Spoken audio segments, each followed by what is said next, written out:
This is Arkies in the Beltway, your look at national politics and the Arkansans influencing the discussions. I'm Alex Thomas, Washington correspondent for the Arkansas Democrat-Gazette, reporting from the nation's capital. Thank you for joining us for this episode of Arkies in the Beltway for the week of June 15th, 2025. Arkansans joining demonstrators across the country in protest against President Donald Trump.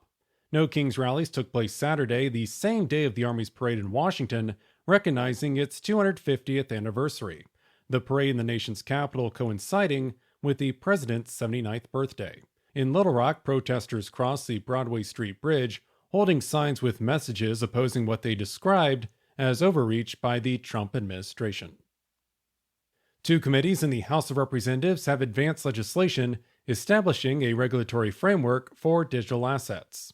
The House Financial Services and the Agriculture Committees held separate markups last Tuesday on the Digital Asset Market Clarity Act. The bill clarifies the roles of federal agencies in regulating digital asset markets and their participants. Representative French Hill leads the House Financial Services Committee. The former banker from Little Rock says the current lack of clear regulations not just poses risks to investors, but also harms the United States' potential when it comes to digital assets. These innovations can unlock opportunity, empower individuals, and expand access to the financial system. But we need a regulatory framework in place in order to experience those benefits. The legislation has bipartisan support, including from Minnesota Democrat Angie Craig, the top Democratic member on the House Agriculture Committee. She told colleagues there is pressure on Congress to act amid growing interest in cryptocurrencies and other digital assets. This number will continue to grow whether Congress acts or not. But if we don't act, it will grow without the consumer protections that retail investors need and deserve. Protections like those that govern other corners of the American financial system. The House approved legislation in the last Congress establishing a regulatory framework, but the Senate never considered that bill. This year's effort comes amid questions about President Trump and his family's involvement in the digital assets economy. The President and First Lady Melania Trump launched meme coins at the start of the year, and the Trump family holds a majority stake in the cryptocurrency company World Liberty Financial. Senator John Boozman and the Senate Agriculture Committee have put forward their portion of Senate Republicans' plan addressing their policy goals. The committee's language has similarities to the House's One Big Beautiful Bill Act when it comes to nutrition assistance, but there are noticeable differences.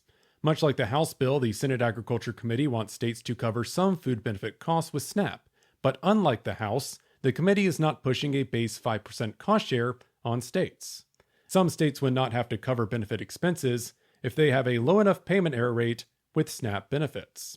Arkansas would face a 10% cost share under the Senate proposal, in contrast to a 20% cost share under the House bill.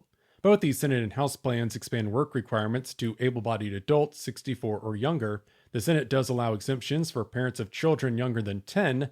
The House exempts those with children younger than 7.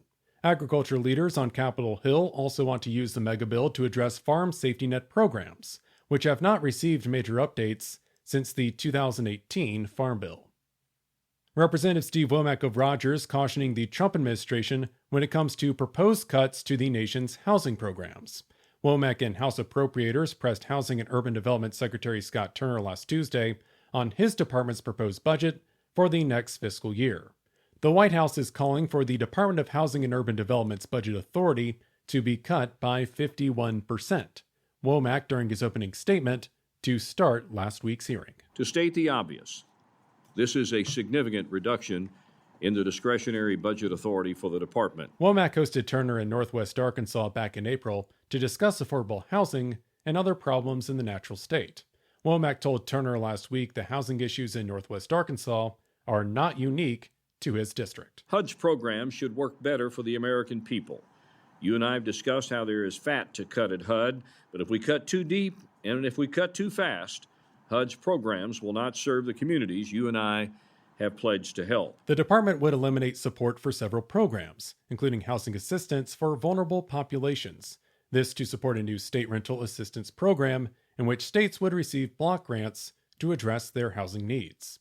Turner said the program would allow states to draft better approaches to best administer housing assistance. It is indeed a paradigm shift. It's a culture shift. The goal here is not to serve less Americans. The goal here is to serve Americans better. South Carolina Democrat Jim Clyburn said the department has not provided enough details explaining how the program would work. He added the suggested shift to this block grant program is worrisome. If you tell me that HUD has been ineffective, do you cure ineffectiveness by refocusing, or do you cure it by eliminating? Congressional action is required when it comes to any major policy changes involving federal agencies. The House Financial Services Committee, led by Representative Hill, has jurisdiction in Congress's lower chamber on housing matters. Representative Womack pushing for a constitutional amendment allowing Congress to pass legislation banning acts damaging the U.S. flag. The congressman and Montana Senator Steve Daines introduced joint resolutions on Friday. Womack tells the Democrat-Gazette he has pushed the issue for years, hoping to grant federal lawmakers new authority. I just think it brings a lot more attention to the fact that the flag is not just a piece of cloth. It's a symbol of our nation's shared sacrifices over time, and the symbol of our nation, the symbol of unity, the symbol of freedom. It symbolizes so much. The U.S. Supreme Court has twice recognized actions damaging the U.S. flag are constitutionally protected free speech, ruling acts like flag burning are forms of expressive conduct under the First Amendment. David Cole is a professor of law at the Georgetown University Law Center. He previously served as the National Legal Director at the ACLU. He litigated both Supreme Court cases related to flag desecration. He says people have the right to use the U.S. flag how they want. The only justification for making it a crime to burn an American flag is that people don't like the message that burning that flag expresses. I'm not a big fan of the message that act expresses either. But under the First Amendment, we don't give the government the power to decide which messages we can or cannot express. Womack recognizes the Supreme Court's decisions, saying those rulings leave Congress with one option: approving a new constitutional amendment. This is an act, this is a behavioral issue that is classified as speech that causes me some grief. 2/3 of the Senate and House would have to approve a proposed amendment before states could consider ratification. Congress has considered legislation similar to Womack and Daines' effort in the past, although those attempts came up short. Cole says he does not think people truly want an amendment giving Congress the ability to punish flag desecration. I doubt there's a single member of Congress who approves of burning the flag, but they recognize that the principle here is what's at stake, and the principle is that we get to decide what we say. Womack and Daines introduced their legislation days after President Trump called for one-year jail sentences for burning the U.S. flag. Trump shared the idea during a speech last Tuesday at Fort Bragg in North Carolina, referencing demonstrations in Los Angeles against his administration and its immigration policies. Cole notes Trump's proposal is unconstitutional, citing the Supreme Court's past rulings.